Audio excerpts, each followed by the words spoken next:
A race that was here before is coming back. They're coming back for their equipment, their personnel, the bodies, and for any resources they might need. And let me tell you about who is coming back. This race is a hive mentality, a very cold, impertinent, mission-orientated mentality. He didn't specify whether they were biological drones or they were actual sentient beings, but more so, and I thought what was important, more so about their mental makeup or the overall mission of their race or of why they are returning to Earth. And he said 2027.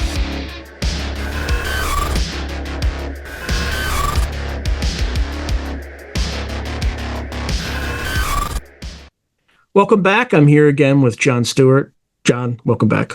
Hi, pal. Thank you for having me. Thank you, everyone, for allowing me to come into your cars, your homes, your phones, your tablets, and laptops. And good to be back, sir. Good to be back.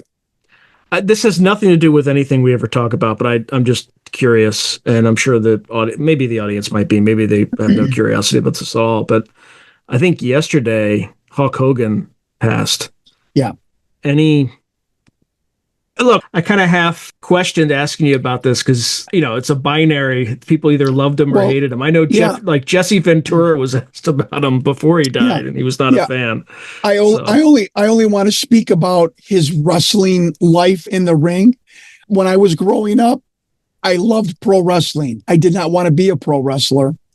And my dad, a car dealer, gave my dad tickets. We went to a live wrestling match in like 1979. I'm like, this is really cool. But still, just wanted to play college football. That was on my mind as a high schooler. In 1983, I saw Hulk Hogan perform live and in person, and it changed the trajectory of my entire life. And I do not say that lightly. I went from wanting to play college football to I want to play college football. And I'm going to tell you something. I'm going to be a pro wrestler in my life. I guarantee it. And he did that for me. He had a charisma that was off the charts, especially for back in that era where most wrestlers looked like your unemployed uncle on the couch at Thanksgiving with a beer belly and thin, small, buggy whip arms. And he was just so dynamic. And he literally changed my life. And why that's important to UFO people is that my tenacity is part and parcel of what I learned as a pro wrestler, sticking with that mafia-like industry, that carnival prison yard, atmosphere that I survived for 25, 30 years. That tenacity I carried over into the UFO world in the alien interview investigation. And people need to know that. And so if you want to say, well, is Hulk Hogan responsible for that? Kind of, yeah, because he got me into the pro wrestling industry. I will say one last thing about him. It's not the uniqueness and the cultural icon that he literally became, being one of the most recognizable people in the world in the 80s and 90s. It was the ability to survive 30 years of the wrestling industry, traveling every single day almost, wrestling twice on Sundays. People are saying, oh, we went to Florida with the kids and it was a nightmare. Our rent-a-car wasn't there and the hotel was booked. Do that every day for 30 years. And you'll know and understand what it was like to be an old school pro wrestler. I'm one of them. I started in 86. You have no idea the travel that I did and other men did way more than me, like Hulk Hogan and Ric Flair and so on and so forth. Hulk Hogan would wrestle on 1 o'clock in the afternoon at the Boston Gardens, go into a Learjet, fly to Chicago, wrestle at an 8 o'clock show, get into the Learjet at midnight, fly to LA, do the LA Coliseum at 1 in the afternoon, get into a jet, go to Phoenix for an 8 o'clock show. I mean, this guy did this for 20 years and positioned himself and stayed on top for, 20 years is a miracle. And it's that tenacity that I honor with Hulk. What he did in his personal life, and hey, we've all got stuff we are ashamed of and regret, and that's not for me to talk about or discuss or judge. All I can do is say that man got me into pro wrestling. He changed the trajectory of my life, and I'm a better man because I was in the pro wrestling industry, and I thank him for that.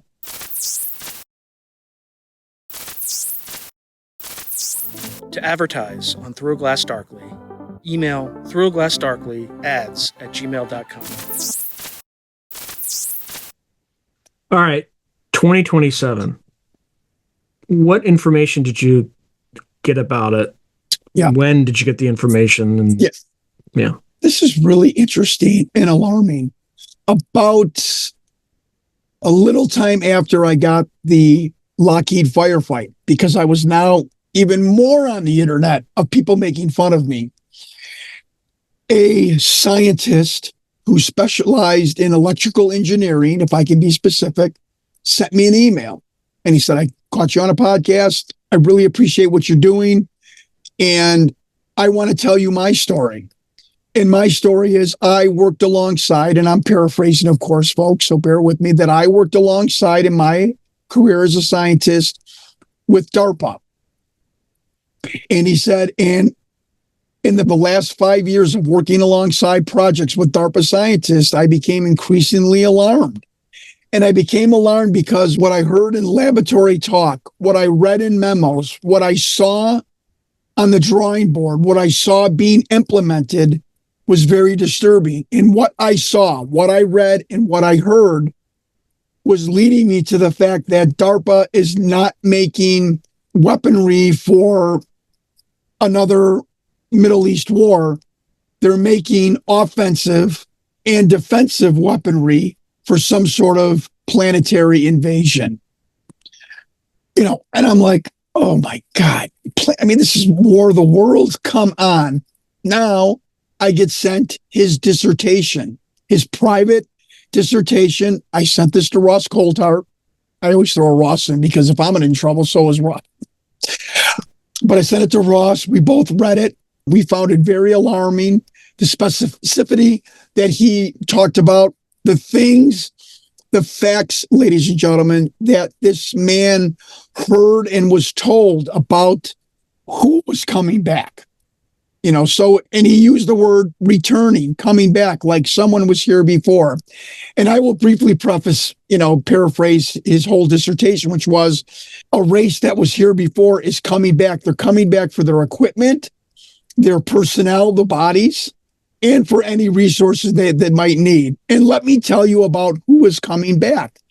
This race is a hive mentality, a very cold, impertinent, mission-orientated mentality.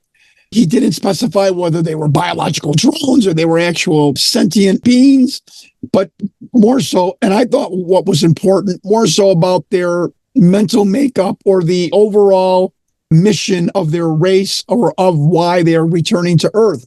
And he said 2027. Now, pro wrestlers like to be first at everything because we're very insecure about our industry. But in my opinion, I think I was one of the first people that actually stepped forward to say something's going on, and I'm hearing 2027. And he said, look, they just don't think of human beings like we would think of our pets, like, oh, this is, just lovey-dovey. And how many times have I said this and how many times have I heard this from whistleblowers, from abductees? They don't care about us, to the fact that you think they care about us. We are like the fish in the stream, the deer in the woods, and they are the Fish and Wildlife Department, Yeah, they don't want to intentionally kill us, but if a trapping or a tagging or a monitoring goes bad, oh, well. And I think that's a great analogy. And this scientist said specifically exactly that mentality. He also said that the government believes that this race coming towards us in 2027, which has now been public record, some interstellar object coming towards the Earth, going to come here in 2027, I think is pretty weird and coincidental. But that, try to think of the language that he used, that they're so intelligent that that's actually can be a detriment to them. Now, I've heard this before from people claiming to be in this extraterrestrial interview program that, it took like 3 days to explain to an extraterrestrial our version of time. Folks, are you listening to me? It took days to finally, through thought projection, to describe how we deal with time, where aliens deal with time, which called time sequence, that extraterrestrials allegedly view and observe their time as in experiences, where we are linear, our minutes, seconds, hours, days, weeks, months. So you think they're smart. They're so smart that actually could be a detriment to their survival, or that could be their Achilles heel. And that was mentioned by their scientists, and DARPA was trying to exploit that. And he did say definitively he wouldn't, Sean, he would not back down from the verbiage of invasion, planetary invasion. He would not back down. As crazy and as outlandish as that sounds, here is this retired scientist that says, I'm not backing down. I'm telling you what we think is going to happen. And we're developing weapons to repel that invasion, and to offensively stop that invasion. And I sat back. We emailed each other a couple of times during the course of the year. And all of a sudden, here we go again. Now people are coming out, John Ramirez, a plethora of CIA and intel people and military people and scientists and physicists. We're hearing about something that's happening in 2027. So take that as you will. But this guy, the scientist basically described a race of beings that are far more intelligent than us, that really don't care about us, that are there for a mission. They're going to exploit the planet as they see fit. He never said that they're going to kill everyone, or he specifically said that they're coming to do a mission, and if things happen to go wrong, or there is spillage, or there are casualties of war, so be it. And this is now, according to multiple people, the crazy Jon Stewart story is once again coming apparently true. Did he describe what these things look like? No, he did not. And I was very impressed by that. He described an overall mission mindset of this race. And I want you to remember something. Again, this speaks to his credibility.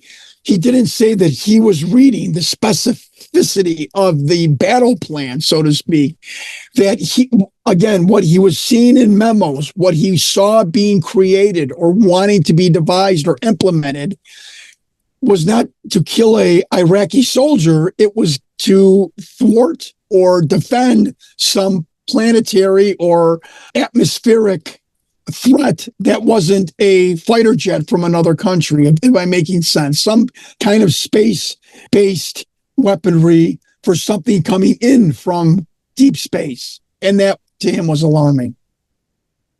Did he suggest or point out whether it was specifically focused on getting their equipment back from a lot of these hidden bases, or was it broader than that? Were they just a broad takeover? Great question. He was specific. No, I'm not saying that the government is that specific. He was specific with me. And and thank you for asking me that, because it's very important to me to be very specific these days for the skeptics. He specifically just said to me that we are aware of their mission, and the basis of their mission is to recover craft and personnel / bodies and whatever resources they would need to do that mission, or to return to their solar system or dimension, you name it. It appears that something is coming from another solar system or a star system, because we have scientists telling us that something is on its way towards Earth, that it's got 1,000,000+ mile or 100 million mile, will maybe miss Earth by maybe 100 million miles or something to that effect. Like, it's not, don't worry about it, but something's inbound. So I find that incredibly coincidental. As again, 4 or 5 months after I come out, now we start people from the intelligence community coming forward and verifying to some degree my story. And that doesn't make me proud. It worries me. I don't want to be that guy. But I vowed to tell the UFO community anything that I've ever learned or that I get emailed, and I'm going to do that, if it destroys me. Have you heard any other corroboration of this scientist? Other people, aside from the people who kind of ran with the story a year later? No, for the scientist that emailed me, I have not heard his name pop up. I have not heard anyone else talk about it. Again, he emailed Ross on my suggestion, so Ross could read my email, just like Ross and I were both neck deep in the Lockheed firefight. And that was comforting that Ross heard of it before too and whatnot, but not from my whistleblower.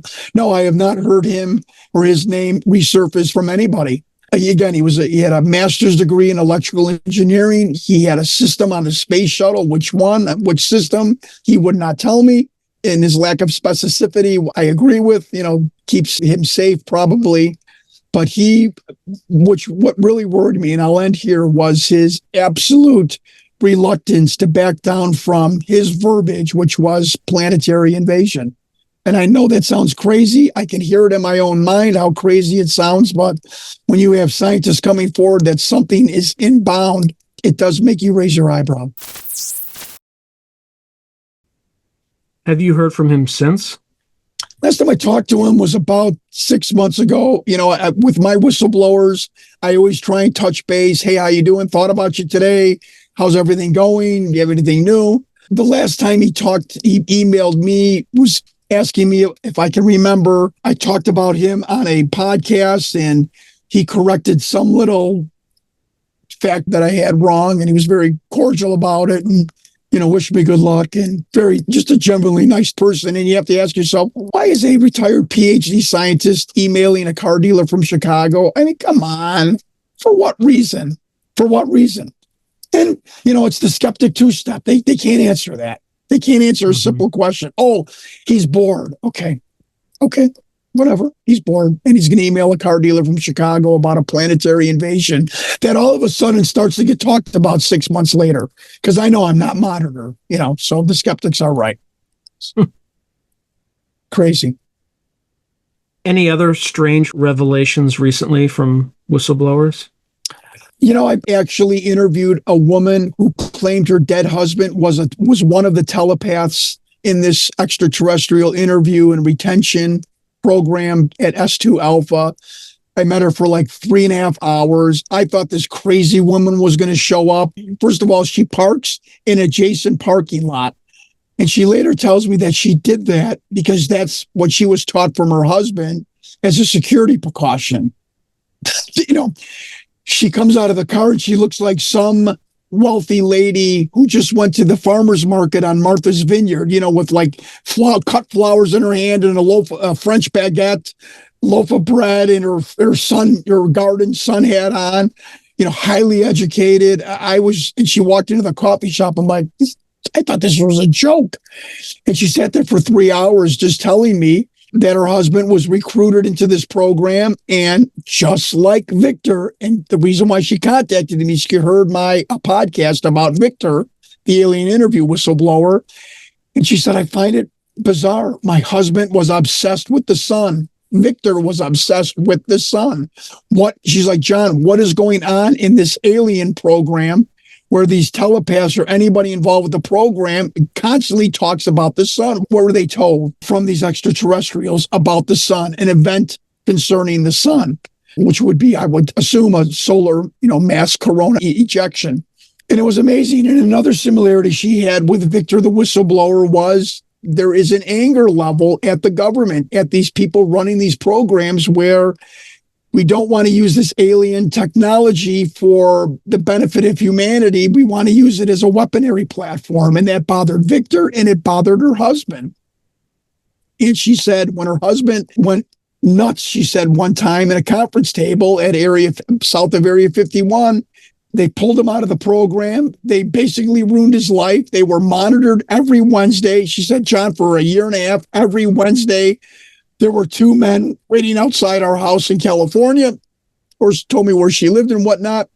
And she said they proceeded to turn my husband into a complete bust out in life, unable to get a job, verify employment, verify his records. She said something completely strange. She said, because she didn't want to reveal too much about her husband, although, she did mention a lot, of course.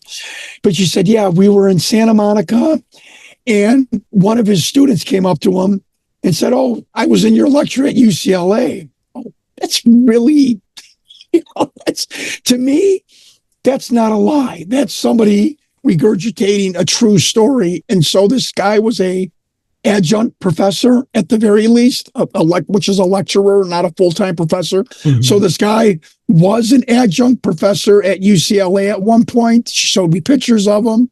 It was just a very gripping, very interesting story that she told about this program that had earmarks of other things that I have learned that I have never discussed in public about S4. And Sean, I'm going to tell you one more, folks. To me, this is where it starts to bear that there's something true about this. Do you know what one of the most resounding things I hear about people that were at S4 or S2 Alpha, the complex at south of Area 51 near Papoose Lake? Do you know what one of the most things I've heard, good or bad? The food, FOOD, the food. Victor talks about a crazy story where they bring the food down on the UFO aircraft carrier type elevators to the lower levels. Bob Lazar, who I've emailed a dozen times, tells me, yes, lower levels, they were fed like submariners. And folks, people in the Navy, in submarine life, they're the best food that's in the armed forces. But Bob Lazar talked about the food was vicious. Look, I got a visceral reaction. He goes, food like a submarine person? No, he goes, it was terrible. He goes, and Bob Lazar said, I would describe the food truck as serving basically sub 7-Eleven type prepackaged sandwiches. Her husband tells a story that he was addicted in a chemical way, but mentally addicted to the food because it was so good. She's like, John, he said every time he was down in S2 with this interview program, they were fed like they were at a 5-star restaurant. Now, wait a minute. Can I finish, Sean? Let me finish this. In my crazy world of investigating Papoose Lake and this alien interview, Project Aquarius, I interview for 2 hours with my corporate pilot brother-in-law, not some wacko, a hairstylist from Las Vegas who was born and raised in Las Vegas, who's been a hairstylist for 30 years. Don't click off just yet. And in conversation, she cut the hair, styled the hair of many, many people from Area 51. Okay? Are you following me? Now, that doesn't sound crazy. She said, John, I never got any specifics. She goes, I will tell you 3 stories. One time, a Wackenhut security guard, I never said Wackenhut. This 30-year beautician knew the word Wackenhut. She goes, this Wackenhut security guard did say to me, I saw something in the back seat of a 4-door pickup truck or Hummer that I know wasn't human. He goes, and that's all I'll say. She goes, this, I've been cutting this guy's hair for 10 years. He never talked about it. She said, everyone at Area 51 all said the same thing. It is the weirdest, most bizarre place you ever want to work. You're constantly told, oh, don't go in that area. Or you don't want to take that assignment. Don't do that job. No. Too weird. No, don't. You don't want to get assigned there. Like all these, what would you call it? Caveat emptors or precursors, which I thought seemed very realistic of what I know in the business world, whether you're working at an automobile dealership, an accounting firm, a factory. All the insiders tell you, no, you don't want that assignment. Don't go to that, you don't want to put the tires on the car at the Ford factory. You want to do carburetors or whatever. So wait a minute. Of course, I've got more. She goes, then my father worked there as a mechanic. And I'm like, well, that's interesting. And she said, he then got my uncle a job as a cook/chef at Area 51 in the commissary. And I knew she was getting ready. And I said, okay, any stories? She's like, yeah, I have one story about my uncle who was a cook/chef in the commissary at Area 51. I'm saying this, and she didn't say that whole sentence. She said there was 2 specific chefs, cooks, who cooked in another area of the commissary. She said, cooking steaks, seafood, stuff that the regular military and civilian personnel did not eat. And she said, one day my uncle said, whoo, she's African-American, by the way. So, and she was so animated, so just a lovely person. She was imitating her uncle. And he finally got frustrated because he's cooking beans and, chicken patties and stuff, high school cafeteria food. And the uncle finally said, who the hell, he didn't use hell, he used the F word, are you cooking this food for? Generals? The colonels? Is the president coming? And the chef looked at him with glazed eyes and like laser vision and said, we're cooking this for very special people. And that's all you need to know. For her to tell me that, and she said her uncle got like, he had like a chill over him, like this jovial, African-American chef, this, full of life, just like was like frozen, like he just asked somebody, like a secret password to the mafia. And I find it funny. The sun and food are two resounding things that keep getting repeated over and over and over again from people that have claimed to work at S4, S2, the Papoose Lake entire complex. I will finish with this story. I get another person who claimed to be at S2 Alpha, which is left of Papoose Lake. He sends me a bunch of things, how you would order a wall clock, how you get a security clearance for a dignitary arriving. What does he tell me? Tells me the lunch schedule. Why? Why would this guy come out of the woodwork and tell me the lunch schedule of here's the shifts, here's the schedule? He goes, I know if you're being monitored, this is going to change. So I'm just saying, like, did somebody listen to my podcast to say this guy's being told something truthful by these three whistleblowers? And again, like you said, Sean, we're going to now kookify this with, we're going to send him the lunch schedule. We're going to tell him he's so important and monitored that we're going to change the lunch schedule. I'm just saying that I find it really funny that 3 or 4 whistleblowers all talk about the food at these alien facilities. I can't explain it other than the fact that there's got to be some truth that bears accurate with what they're telling me. Did you hear any specifics about the sun? I know you mentioned a coronal mass ejection possibly, but micronova, anything like that? Yeah, great question. Victor called it the deluge. Now, the deluge is a wave that comes over an object, the Earth. So I'm thinking an X-class solar flare, of course. And folks, there was one that missed us by 5 days in 2012. Remember all the 2012 predictions that, 2012 was going to be it. And a solar class extinction level event, at least on the side of the Earth that it would hit, missed us by 5 days. Don't forget that. Victor said, Sean, I hope I send a chill down your spine because I get a chill every time I talk about this. Victor, the Area 51 alien interview whistleblower said in a follow-up documentary in 2008, quote, do not plan a 20th anniversary of this documentary because you might not be here to film it. That was in 08. That was in 97 or 07. It came out in 08. 20 years from 07 is 2027. Now, am I nuts? Is somebody perpetrating the biggest hoax in the world on me involving senior citizens in a course of 6 years? I don't think so. Because some guy in 2007 is talking about something that scientists are talking about in 2025, and everything comes back to the year 2027. And I am not being an alarmist. I'm just saying it's something for your viewers to put on the radar screen. That's all I'll say. Have you heard anything since that time about this solar event? I have not. I honestly have not, other than the fact that corroborating everybody that's been in these programs constantly talks about some sort of solar event that allegedly is taking place. And it's scary to me when all of these stories converge. And this is what I've told people for 6 years. It's not something I heard. It's something I heard from a CIA guy in the 60s and it's a CIA guy in the 90s say the same thing, and they don't know each other. They weren't in the same department. They were in different areas of the CIA. Something that a Army whistleblower tells me, that a U.S. Air Force tells me, that's so specific, and they don't know each other. It's these convergence of facts over a long span of time that makes me, as a rational human being and a 58-year-old man, to say something's got to be going on here. Something's got to be going on here because nothing makes sense. The only thing that makes sense, the Occam's razor, the simplest answer is usually the correct one. The simplest answer is we have had contact with extraterrestrials. We've retained them. We've interrogated them.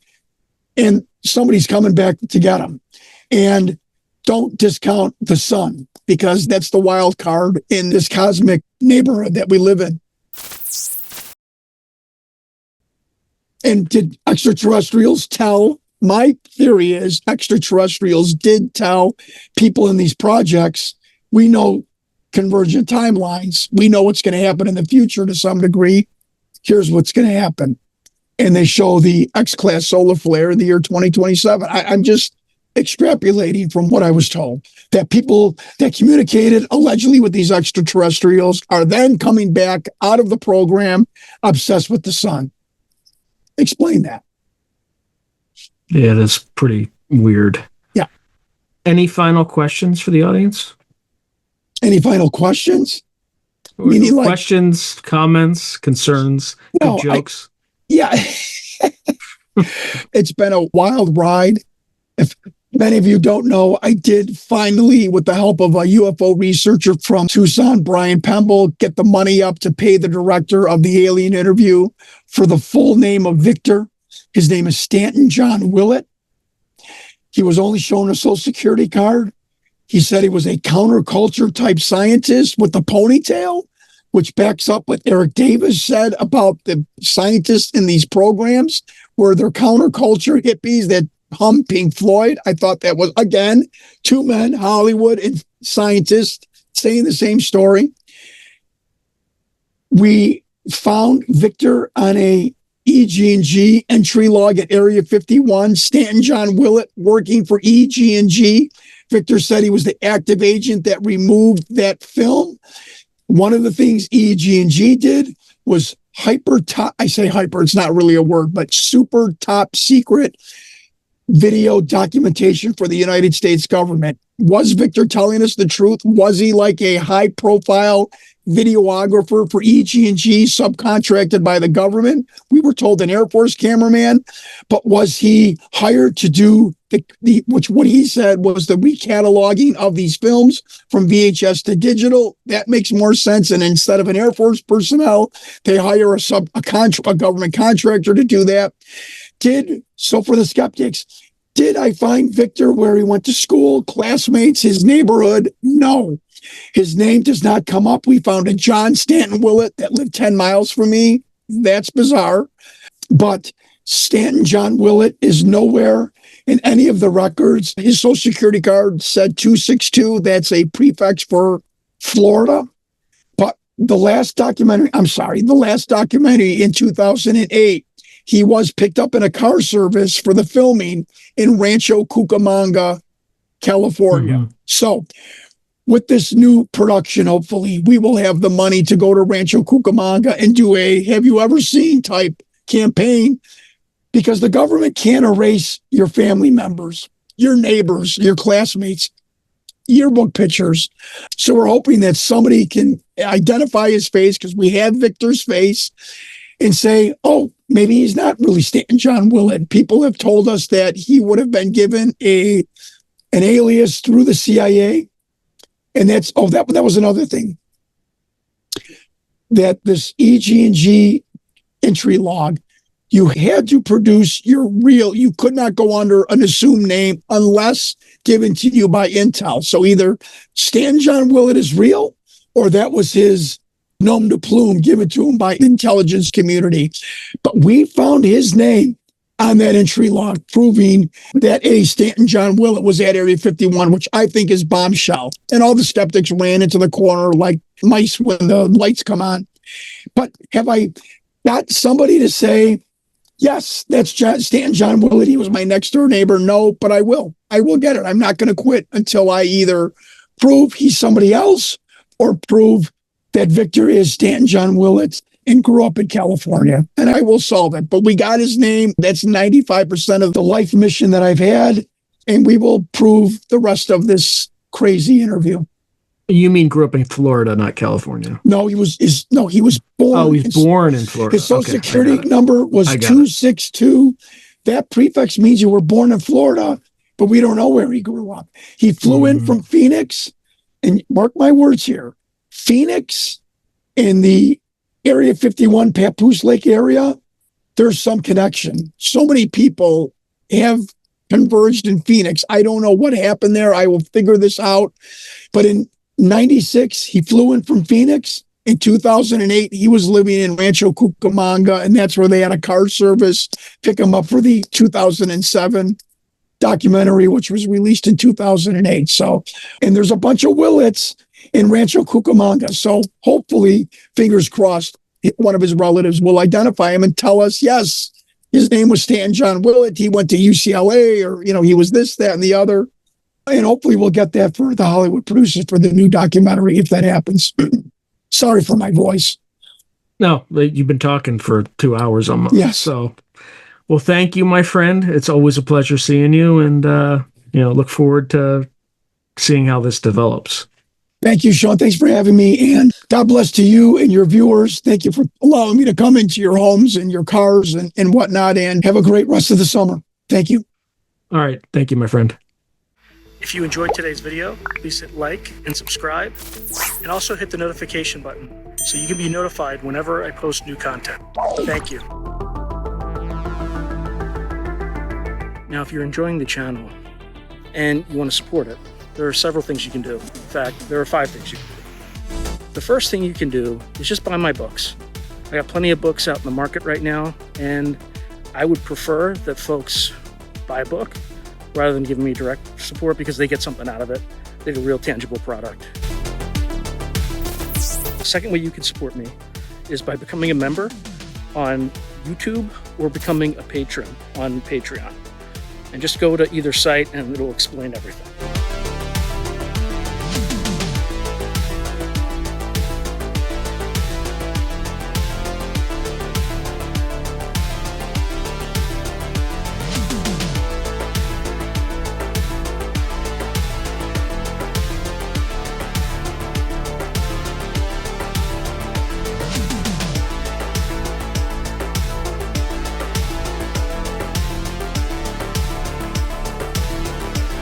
The third way you can support the channel is by checking out my merch site,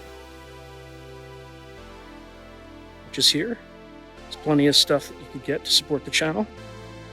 And I'd appreciate that you have it and can wear it. Not only do you help support the channel, but you also help promote the channel, and I appreciate that.